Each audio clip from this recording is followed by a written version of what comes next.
ഒന്നാം ക്ലാസ് പ്രവേശനത്തിനുള്ള കുറഞ്ഞ പ്രായപരിധി 6 വയസ്സ് നിബന്ധന കർശനമായി നടപ്പാക്കാൻ കേന്ദ്ര സർക്കാർ.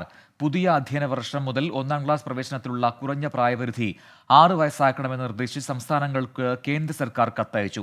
കേരളം ഉൾപ്പെടെയുള്ള സംസ്ഥാനങ്ങൾ കർശനമായ നിർദ്ദേശം പാലിക്കണമെന്ന് കേന്ദ്രം അറിയിച്ചു. ആർ രാധാകൃഷ്ണൻ ഡൽഹിയിൽ നിന്ന് നൽകും കൂടുതൽ വിവരങ്ങൾ.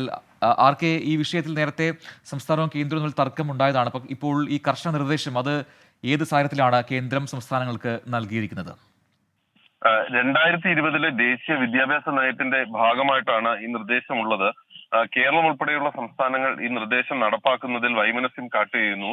എന്നാൽ ഈ വർഷം മുതൽ ഈ 6 വയസ്സ് എന്നുള്ള പ്രായപരിധി അത് കർശനമായിട്ട് നടപ്പാക്കണം എന്നുള്ളതാണ് കേന്ദ്രത്തിന്റെ നിലപാട്. അല്ലെങ്കിൽ ദേശീയ വിദ്യാഭ്യാസ നയത്തിന്റെ ഭാഗമായിട്ടുള്ള ഫണ്ട് അടക്കമുള്ളവ തടസ്സപ്പെടുന്ന വിധത്തിലേക്ക് നടപടികൾ ഉണ്ടാകും എന്ന് സൂചിപ്പിച്ചാണ് ഈ കത്ത് ഇപ്പോൾ സംസ്ഥാനം അടക്കമുള്ള മറ്റ് കേരളം ഉൾപ്പെടെയുള്ള സംസ്ഥാനങ്ങൾക്ക് നൽകിയിരിക്കുന്നത്. ഇതുമായി ബന്ധപ്പെട്ടിട്ടുള്ള ശക്തമായിട്ടുള്ള നടപടികൾ വളരെ വേഗത്തിൽ തന്നെ ഈ അടുത്ത അധ്യയന വർഷം മുതൽ തന്നെ ആ നിർദ്ദേശം പാലിക്കാൻ വേണ്ടിയിട്ട് ഉണ്ടാകണം എന്നുള്ളതാണ് കേന്ദ്രത്തിന്റെ ആവശ്യം. ഇതുമായി ബന്ധപ്പെട്ടിട്ടുള്ള മറ്റു നടപടികൾ തുടർന്നുണ്ടാകുമെന്നും കത്ത് വ്യക്തമാക്കുന്നുണ്ട്.